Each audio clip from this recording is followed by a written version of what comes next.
Today's video, I wanted to talk about like grief. So, oh my gosh, grief. The grieving experience in particular, I would say grieving a narcissist. So, if you have lost a narcissist, and you are one of those people who like to like Google and find information, like there is not a lot of information online about grieving a narcissist, and there is not a lot of people talking about grieving a narcissist. So that could be whether you had a narcissistic parent, mate, whatever. But I cannot find a whole bunch of materials on that. However, I think Charlotte did tell me about a book. Somebody did. I think it might have been her, but she told me about a book about a girl who basically was a Disney Channel girl, and she had wrote about her mom being gone, and I think her mom was a narcissist.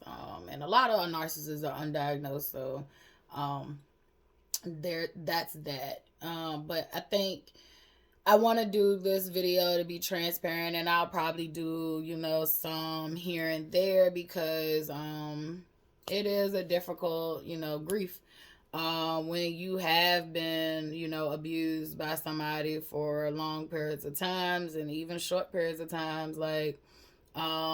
You do have those moments where you're like, even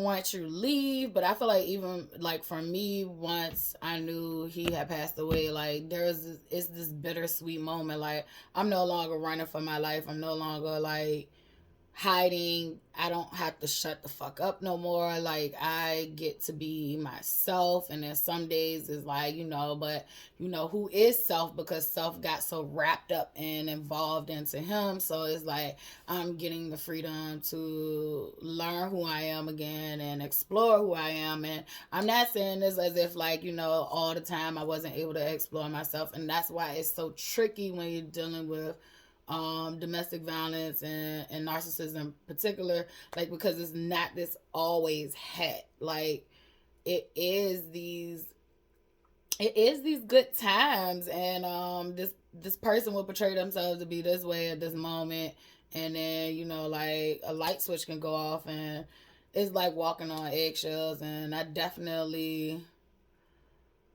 walked on eggshells. However, I would say towards the end, it was past walking on eggshells. It was just like, how do I get out of this shit alive? But that doesn't take away from being confused about like I love this person. Like like the pictures I show everybody or the videos I post sometimes, like people be like, y'all look like y'all was happy. Yeah, we was fucking happy at moments. Like we had really high highs. And when I say we had really high highs, we really had high highs as if, people in a regular function relationship can have. That's what makes it confusing, right? So, and I really do feel like the person that like I fell in love with, like that person was sweet, kind, gentle, and would pop out in and out. And then there was something else I was dealing with that like I didn't. It grew legs and arms and just turned into like a full fledged beast. But and then it could have been there the whole time, but I was blinded. So grief has been hard. Like the last 2 days I have, like you have your phone memories, like memories pop up in my phone, and it's like I love watching the moments where he was happy or we was happy. And I was definitely the photographer in the family. I would whip that camera out. I would try to catch them funny moments if I could. That's just how I am. If I hadn't, like lost a lot. Like, I mean, I suffered from low self esteem before I met him, but like, I really lost a lot of the self esteem that I even had, once things started to get ugly. Like, that's what I noticed a lot. Like, I don't have a lot of pictures of myself. I have a lot of pictures of them and their happy moments. And so when I do see them, I do definitely love and cherish them. um it's just it's good to just see the person who I fell in love with. But then on that flip side, you do have those moments where, like, that person was not so great to you, and it get hard to navigate and deal with sometimes. But I do feel like for the most part, like, I was lucky. I do not know, other people's situations. I was lucky enough that I had separated myself from him a year before this happened. And let's just say that even before I physically separated myself, mentally and emotionally, like, it got to a point where it was like we were roommates. And so I would say I knew I had lost my partner before he died. So that's why I left. I knew I had lost him. And the amounts of times that I would get to see the person I love was very minimal. Like, it was very, very, very minimal. To the point where I felt like I was in this fighting this shit by myself. Whereas in, the other moments, I felt like, we was in it together. So I have my days where, like, I definitely, can smile and see the bright sides. And then I have my days where I don't feel, like nothing towards it. And then I have my days where, it's like, God damn, I'm still here. I'm still living, and I got to do something with my life. Like, so I do feel good that I'm not having like them super gloomy days. Like, I didn't, just to be transparent with you, from the moment that he passed, I did not feel like, I wanted to join him. Some people do feel that way, but I did not feel that way, because up until that point, I did everything to fight for my life so that I could be here. However, it did not change how confusing it was. I will say this is that when he passed, I was grieving him, but it wasn't at the rate that everybody thought I was. Like, I was grieving that I was going to miss the person that I love. Of course, I wouldn't be able to touch the person I love no more. I didn't get to say goodbye to the person I love. The last, conversation that we had was a fucking argument. And that was like a week before he passed. And it's just, like those things, I went through that cycle with that, but I was fine. Because I knew I had gave every fucking thing in me to save that man, to, pull that man out of the space that he was in, and try to get him help. But I knew that, like, it got to a point where it was like, he had gave up himself. So I couldn't do anything. I gave so much of me that I had nothing left for myself. So I definitely knew, like, those ruminating thoughts that used to try to pop up, I'd be like, but I tried. You're right, but I tried. I did what I could. And it was like probably the first day was the hardest, right? So the first day was like this crazy ass, just these irrational thoughts of, what I should have done better, or, like, not to get into many details, but like, he had called and reached out for help. And I had helped him even after I left. Not that situation, I hadn't helped him, but even once I left, like, and it was still a dangerous situation. Like, there were times where he needed me, and like, I met him, at a public location and tried to, get him help. And it was just like this time I felt like, he was taking my kindness for a weakness, and like, I denied access to myself. And I made this declaration that, like, from this moment forward, like, I ain't taking shit from you, nobody else. I don't give a fuck what the title is. And I had to eat my words. And so it's funny that I had to eat my words, the same words that I told him. Like, I did not know I would be faced and challenged with dealing with these people and these, like, I said I wasn't gonna take it from my mama, my job. I was like, even Charlotte, like, if Charlotte grow up and she wanna be on some fuck shit, like, I ain't even dealing with that. Like, I literally had to eat my words and stand on business. And definitely, I will always say this. Dante would not be the first narcissistic person in my life. I felt like since birth I was dealing with narcissism. I felt like, the neighborhood I grew up in, I dealt with a lot of people that was fighting their own demons and battling whatever they had going on. So he was not the first person that I experienced. However, I have experienced some things with him that I did not typically have to endure all the time in my past life. But he was not, I wouldn't even say he was the worst. Even with him trying to kill me. But he wasn't even the worst. So I would, and I think that's why I would stick it out with him, right? Like, because I stuck it out with him because he was willing to fight and stick it out with me. We both were fighting, for us to figure it out and to heal what we had to heal.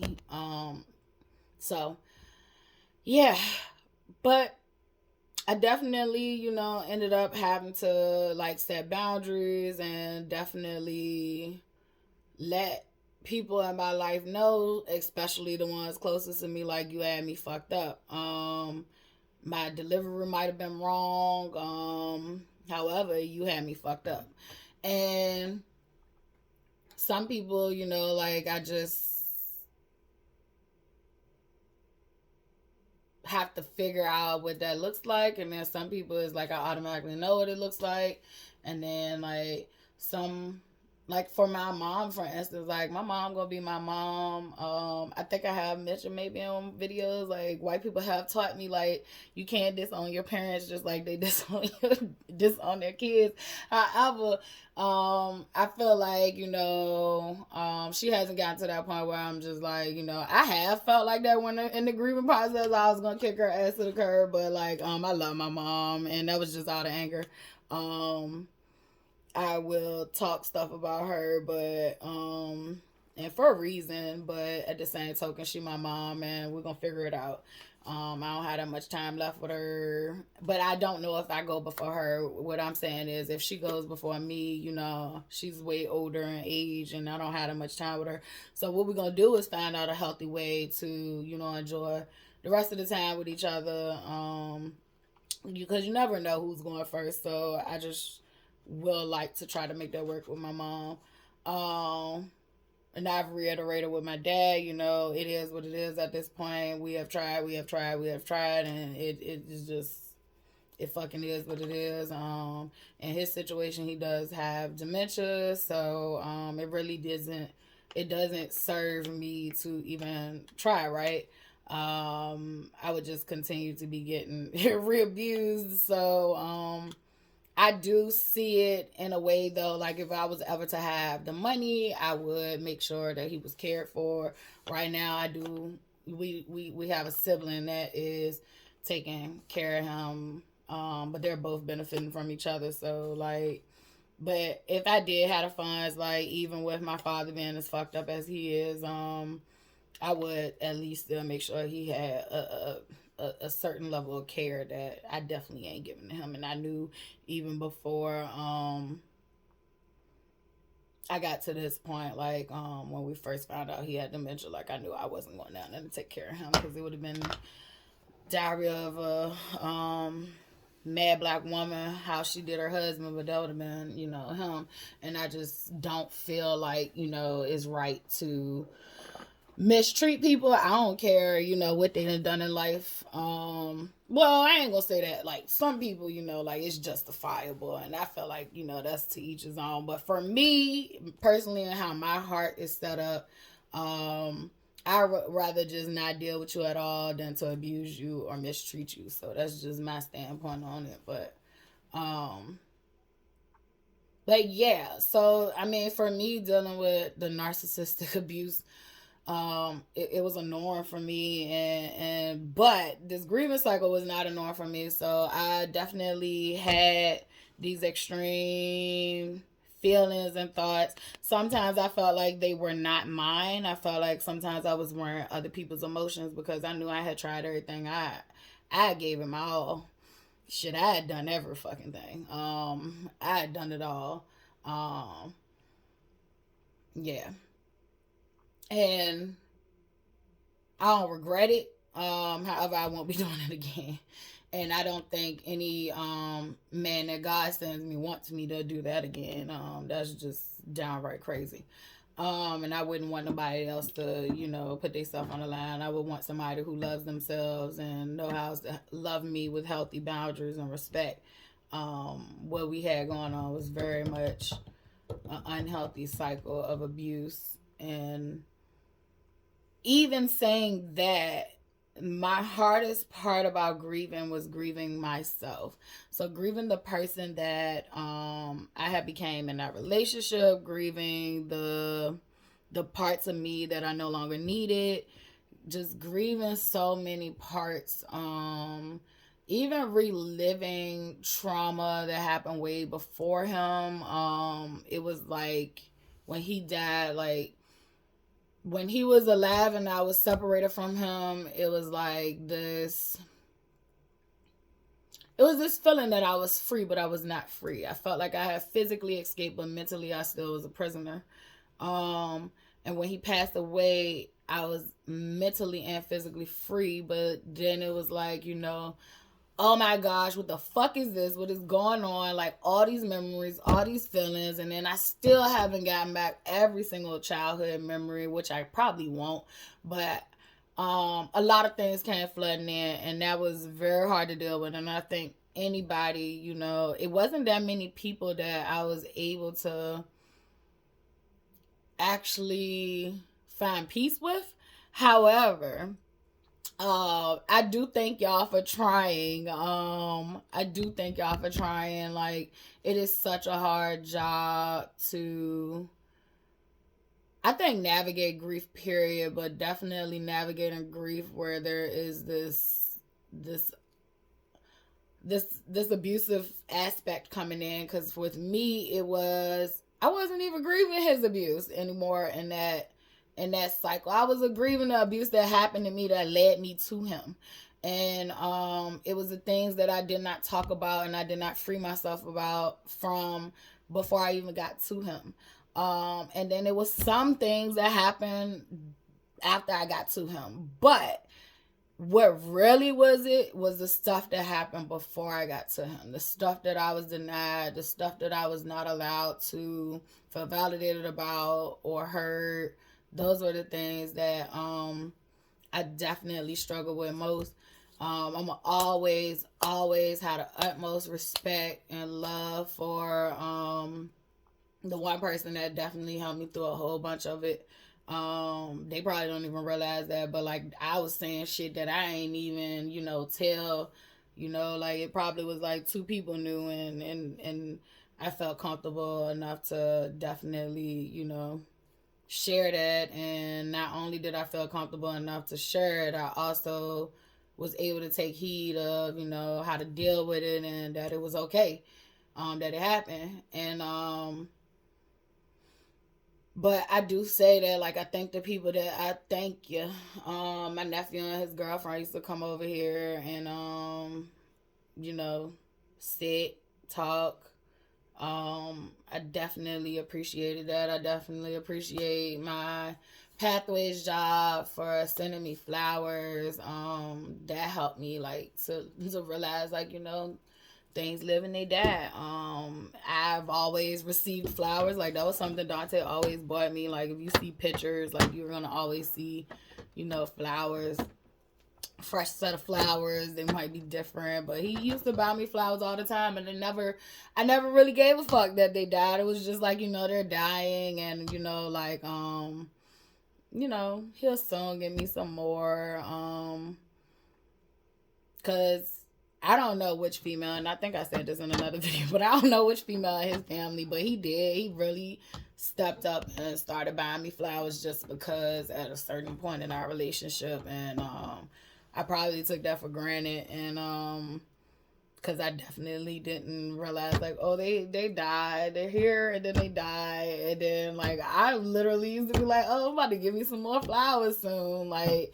But when he passed and y'all bought me flowers, and then y'all bought me flowers that were blue, and that was like his favorite color. So yeah, that was really nice. And y'all also bought me a gift card for food, so I didn't have to worry about food during that time.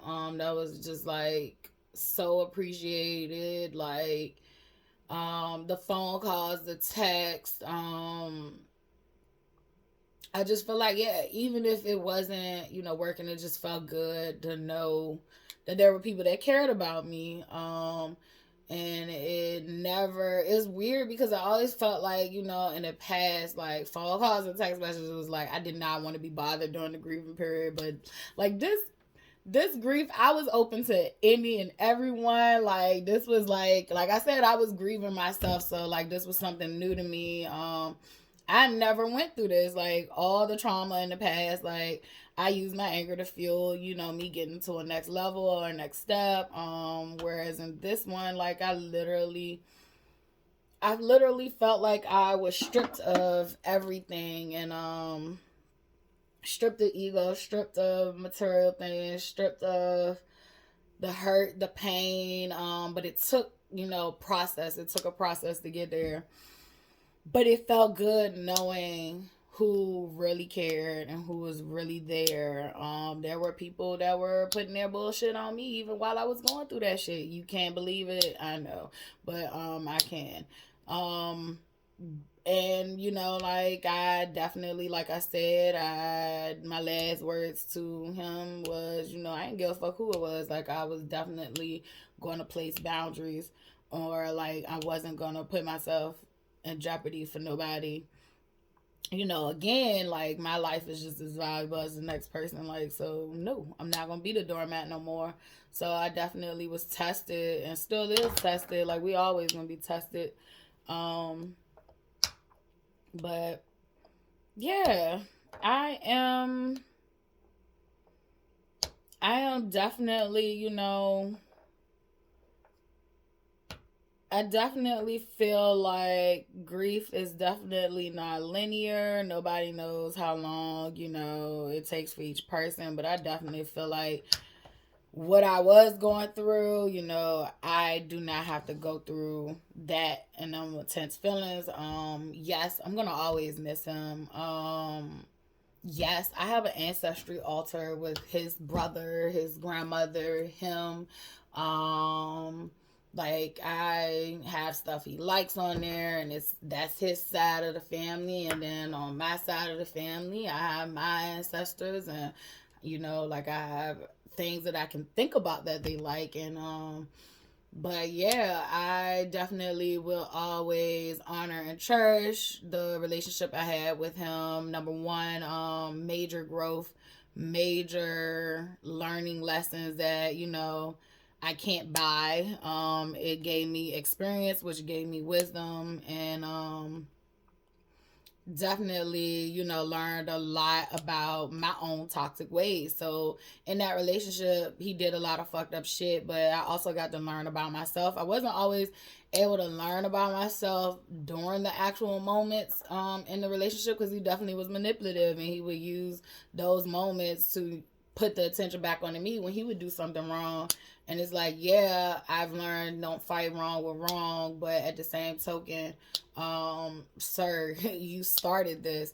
And even though, like, moving forward in a healthier relationship, I know now, like, a healthy relationship, we're gonna have a conversation about this, and there ain't gonna be this tit for tat, or like, just, I don't know, like, the conflict resolution was not there. But like, so I've grown in that department, like, definitely.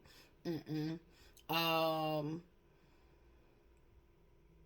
I just grown in so many levels. Like, I can't even begin to name them all. Like, just standing up for myself and being assertive and not being passive or shut down or just passive aggressive. Like, just finding that middle ground of being assertive and saying, "Hey, look, you know, um, I'll see how I feel tomorrow, whether I can do that or not. Or, I already have plans. I cannot help you today." Instead of trying to cram and make things work, right? So I am definitely learning a lot about myself and about, healing. Um, I think healing will always be this continual thing.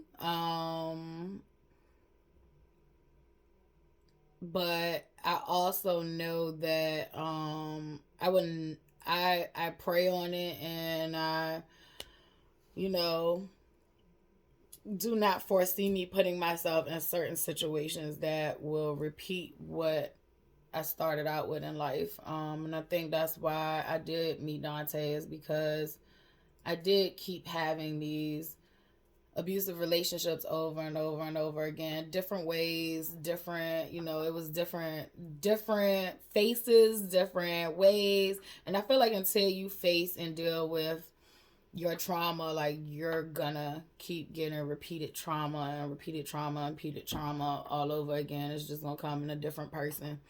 um but I do thank God, like, I am here. I have to remind myself that, because there were moments where I did not think I was going to be here anymore. And I don't know if people, believe me when I say that, but, like, I'm in all, like, seriousness. Like, I walked around with a cloud over my head until I didn't anymore.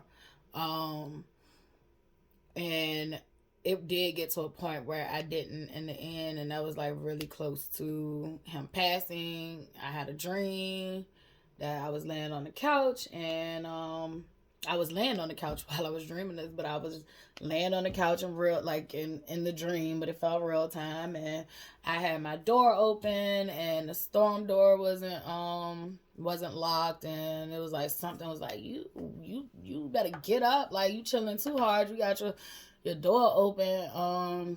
Like, he just come in the house. And it was this figure that came in the house. It did not look like him, but it was his presence, right? And if you have dreams, like, they don't always come out the way they are presented, but it was definitely his presence. Like, I knew who was coming through my door. It just didn't look like him. But it was his presence. And when he came through, immediately, like, I got stuck. And I think I started having a panic attack in my dream. But there was this another spirit that came through and basically, like, pushed him out and closed the door, and then it went through the wall. And, like, I instantly, like, woke up sweating, heart racing, and I knew from there on, like, that I did not have to worry anymore. Like, I was protected. I did not have to worry about not being here. Now, that does not mean that he was not still plotting on my life. I'm pretty sure he was, but that started to give me a sense of I could relax. I still would, walk outside, check my car, do all those things, right? Like, I'm still walking around with the hint of fear, but it was like, not as intense or bad as it was at first. Like, and yeah, I am still here to tell my story, and I'm still here to honor the good parts of him. Like, I will tell my story, the bad parts sometimes, to help others that have been through similar situations. And but I also will honor the good in him and the good times I had, because I definitely had good times with him. But I will say this, like, whether you male or female, if you are in a situation where it is, like, we try to deny it, we try to, paint those red flags pink. But if you are in a situation where you are being abused, y'all abusing each other, like, because we watch the two couples, Krishan and Blueface, we watch them abuse each other. And, like, I always try to tell people, like, she's reacting out of reactive abuse. It's wrong.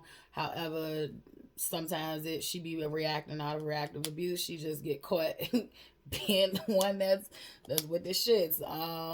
And I think it goes both ways. Like, they just both know how to push each other buttons. So, like, if you are in a really toxic, abusive relationship, like, there is help out here. Like, you can get help.